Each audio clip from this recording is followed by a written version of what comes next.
Welcome on my YouTube channel psychology world. और आज की इस वीडियो में हम बात करने वाले हैं साइकोलॉजिकल वैकेंसीज़ के बारे में, जो कि बहुत अच्छी अपॉर्चुनिटी निकल कर आई है चाइल्ड साइकोलॉजिस्ट और क्लिनिकल साइकोलॉजिस्ट के लिए। तो ये वैकेंसी कहाँ पर है, कितनी पोस्ट अवेलेबल है, पे लेवल क्या रहेगा और अप्लाई करने की लास्ट डेट क्या है, इन सभी चीज़ों को आज की इस वीडियो में हम डिस्कस करने वाले हैं। तो आइए वीडियो को स्टार्ट करते हैं। Let's start.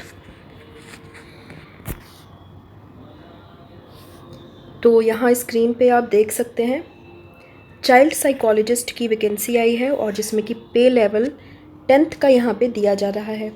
इसेंशियल क्वालिफिकेशन यहाँ पे एमए विथ स्पेशलाइज्ड ट्रेनिंग या फिर पीएचडी इन साइकोलॉजी और एनी अदर इक्विवेलेंट क्वालिफिकेशन यहाँ पे मांगी गई है। यानी कि अगर आपने स्पेशलाइजेशन के साथ में आपने अगर मास्टर्स लिया हुआ है साइकोलॉजी में, या फिर आपने पीएचडी साइकोलॉजी किया हुआ है, साइकोलॉजी में आपने पीएचडी कर रखी हुई है, या फिर इसके बराबर की अगर कोई डिग्री आपने ले रखी हुई है, तो आप यहाँ पे चाइल्ड साइकोलॉजिस्ट के लिए अप्लाई करने के लिए एलिजिबल हैं। और ये यहाँ पे परमानेंट जॉब है और ये ग्रुप 1 की जॉब है, यानी कि ग्रुप ए की जॉब है। तो काफ़ी रेपुटेटेड पोस्ट यहाँ पे निकली हुई है। अब यहाँ पे एज लिमिट को डिस्कस कर लेते हैं। तो चाइल्ड साइकोलॉजिस्ट के लिए यहाँ पे जैसा कि मैंने पहले ही बताया कि ये ग्रुप 1 की पोस्ट है और यहाँ पे एज लिमिट जो होगा वो 35 ईयर्स होगा। अब एज लिमिटेशन यहाँ पे 35 ईयर्स है। अब 35 ईयर्स यहाँ पे कैटेगरी के अकॉर्डिंग दे रखा हुआ है, यानी कि जनरल कैटेगरी के लिए 35 ईयर्स होगा। पूरी नोटिफिकेशन को आप एक बारी पढ़ लीजिएगा। मैं अपने टेलीग्राम चैनल साइकोलॉजी वर्ल्ड पे इस पूरे नोटिफिकेशन को अवेलेबल करवा दूंगी, वहाँ से जाके आप पूरी नोटिफिकेशन को देख लीजिएगा। अपने कैटेगरी के अकॉर्डिंग आप फर्दर एज ग्रुप को भी देख लीजिएगा। आगे देखते हैं। यहाँ पे टोटल चाइल्ड साइकोलॉजिस्ट में 2 वैकेंसीज़ निकली हुई हैं अनरिजर्व्ड कैटेगरी के लिए। और यहाँ पे सिलेक्शन का मेथड क्या होगा आपका, तो सिलेक्शन आपका इंटरव्यू मेथड के द्वारा किया जाएगा। यानी कि आप अपने डॉक्यूमेंट्स को आप ऑनलाइन रजिस्टर्ड करेंगे। इसके बाद में अगर आपकी एलिजिबिलिटी होगी, अगर आप शॉर्ट लिस्टेड होते हैं, तो डायरेक्टली आपको इंटरव्यू के लिए बुलाया जाएगा। तो बहुत अच्छी अपॉर्चुनिटी है और एलिजिबिलिटी भी बहुत अच्छी दे रखी हुई है, एमए विथ स्पेशलाइज्ड ट्रेनिंग। तो अगर आप एलिजिबल हैं और साइकोलॉजिस्ट बनना चाहते हैं तो यहाँ पे आपको ज़रूरी अप्लाई करना चाहिए। अब आइए हम दूसरी पोस्ट को देख लेते हैं, क्लिनिकल साइकोलॉजिस्ट।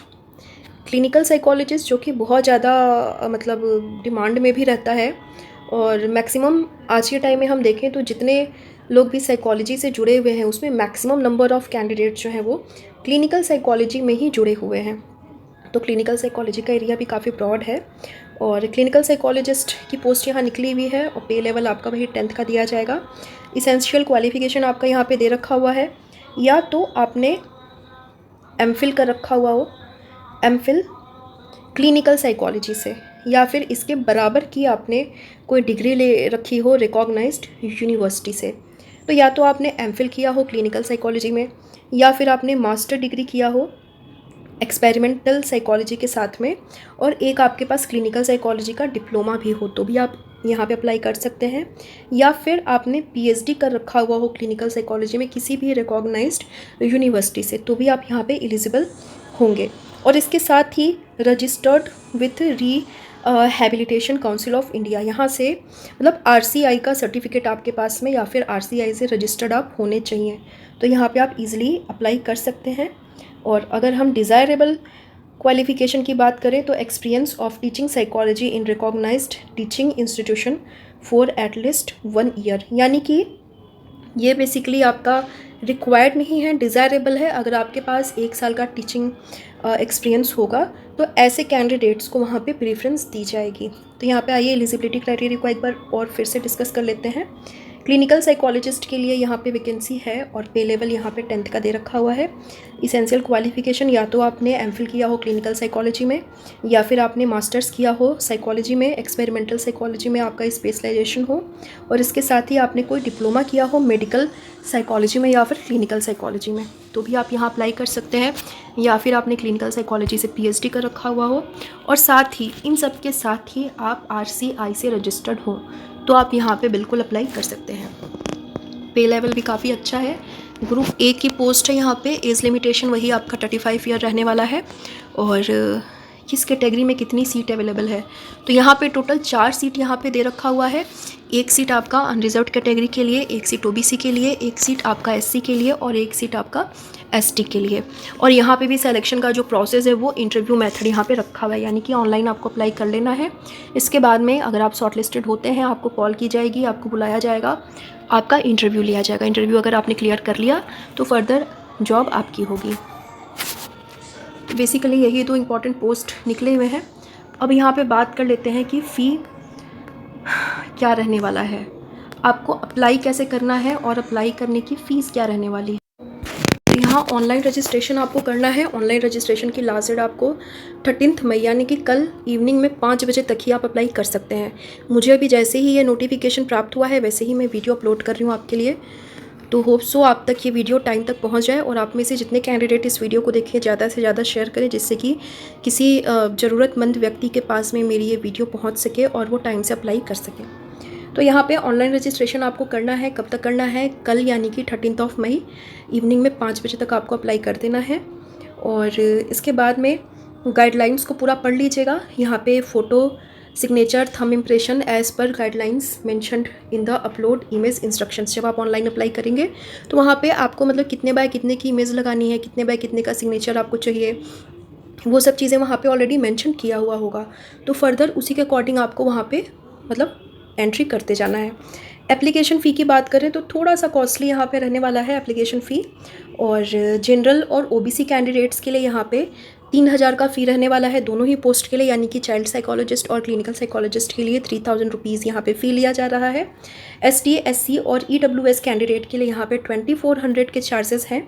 और पर्सनस विथ डिसेबिलिटीज़ यानी कि पीडब्ल्यूडी कैंडिडेट के लिए यहाँ पे कोई भी किसी तरह का कोई भी शुल्क यहाँ पे नहीं लिया जा रहा है। पेमेंट आपको कैसे करना है? तो basically debit card, credit card, net banking transaction आप यहाँ पे अप्लाई कर सकते हैं। और अगर आपका फॉर्म रिजेक्ट कर दिया जाता है तो आपको किसी तरह का रिफ़ंड यहाँ पे नहीं किया जाएगा। ये चीज़ यहाँ पे क्लियरली बताया गया है। अब देखिए यहाँ पे एज रिलैक्सेशन की बात कही हुई है, जैसा कि मैंने ऊपर ही बताया कि एससी, एसटी, ओबीसी और पीडब्ल्यूडी और पीडब्ल्यूबीडी कैंडिडेट के लिए एज रिलैक्सेशन भी है। एक्स सर्विसमैन के लिए एज रिलैक्सेशन दे रखा हुआ है। तो फर्दर आप अपने कैटेगरी के अकॉर्डिंग इसको देख लीजिएगा। और अब देख लेते हैं कि ये इतनी अच्छी वैकेंसी आई कहाँ से है। तो आप सभी कैंडिडेट कब से सोच रहे होंगे कि ये वैकेंसी आखिर निकली कहाँ पर है।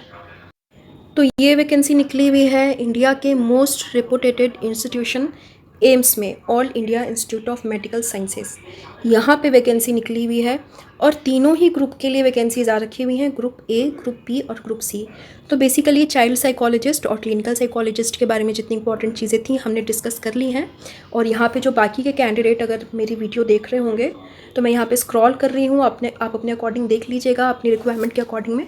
तो यहाँ पे ग्रुप ए की हम बात करें तो ग्रुप ए, बी, सी तीनों ही कैटेगरी में वैकेंसीज आ रखी हुई हैं। सीनियर बायोकेमिस्ट के लिए वैकेंसी है। इसेंशियल और डिज़ायरेबल क्वालिफ़िकेशन भी यहाँ पे दे रखा है।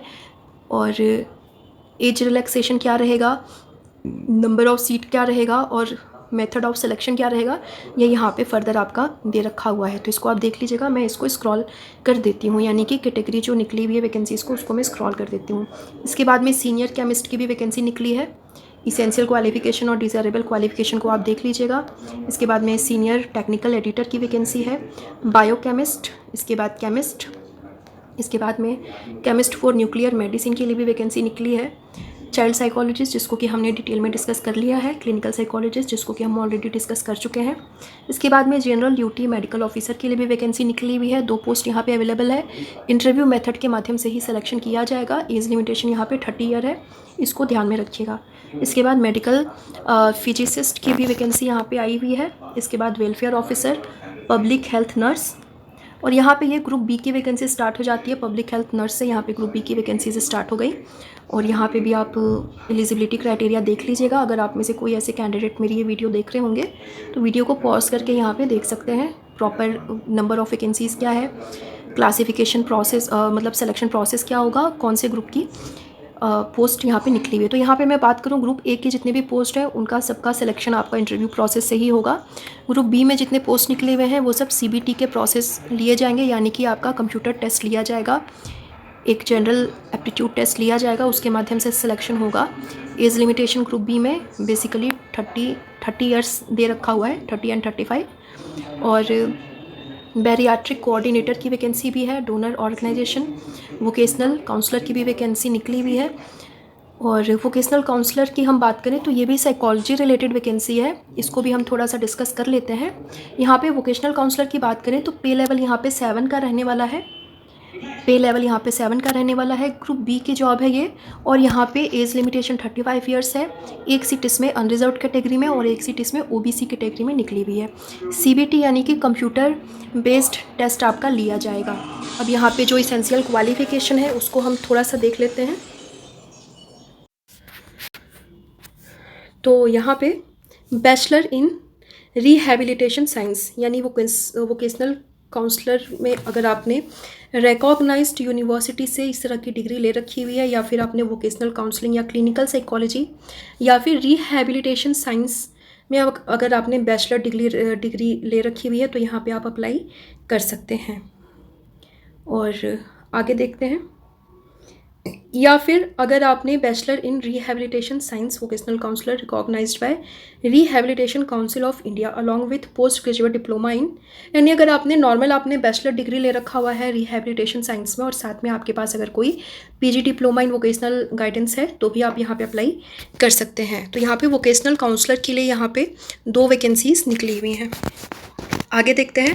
असिस्टेंट सिक्योरिटी ऑफिसर, यहाँ पे 2 पोस्ट है ओबीसी के लिए। एंड जूनियर फिजियोथेरेपिस्ट की भी वैकेंसी है, जूनियर ऑक्यूपेशनल थेरेपिस्ट की भी वैकेंसी है, junior Hindi translator and librarian की भी पोस्ट यहाँ पे आई हुई है। Life guard, medical science service officer grade 2 की पोस्ट भी आई हुई है। ऑप्थेमिक टेक्नीशियन की भी पोस्ट है यहाँ पे। इस तरह से बहुत सारे पोस्ट यहाँ पे निकले हुए हैं। तो ग्रुप बी मैं स्क्रॉल कर रही हूँ, आप अपने अकॉर्डिंग इसको देख लीजिएगा। बेसिकली हम यहाँ पे साइकोलॉजी रिलेटेड वैकेंसीज़ को ही डिस्कस करते हैं, लेकिन अब ये वैकेंसीज़ हमारे सामने है तो अब ये लगता है कि किसी रिक्वायर्ड पर्सन तक ये इन्फॉर्मेशन पहुंच जाए जिससे कि वो टाइम से अप्लाई कर सकें। Junior photographer, nuclear medical technologist, operation theatre assistant, pharmacist, और ये ग्रुप सी की वैकेंसीज स्टार्ट हो गई। तो बेसिकली मैं ये पूरी नोटिफिकेशन को अपने टेलीग्राम पर अपलोड कर दूँगी, वहाँ से जाकर के आप बाकी फर्दर इन्फॉर्मेशन को देख लीजिएगा। तो एम्स की वैकेंसी है, बहुत अच्छी अपॉर्चुनिटी है अगर एलिजिबिलिटी रखते हैं आप। दिल्ली में पोस्टिंग होगी आपकी, दिल्ली एनसीआर, तो आपको बिल्कुल ही यहाँ पे अप्लाई करना चाहिए। तो ऑल द बेस्ट। टाइम बहुत कम है तो जल्दी जल्दी नोटिफिकेशन को पूरा पढ़ लीजिए और इसको अप्लाई कर दीजिए। तो आज के लिए इतना ही। Thank you so much.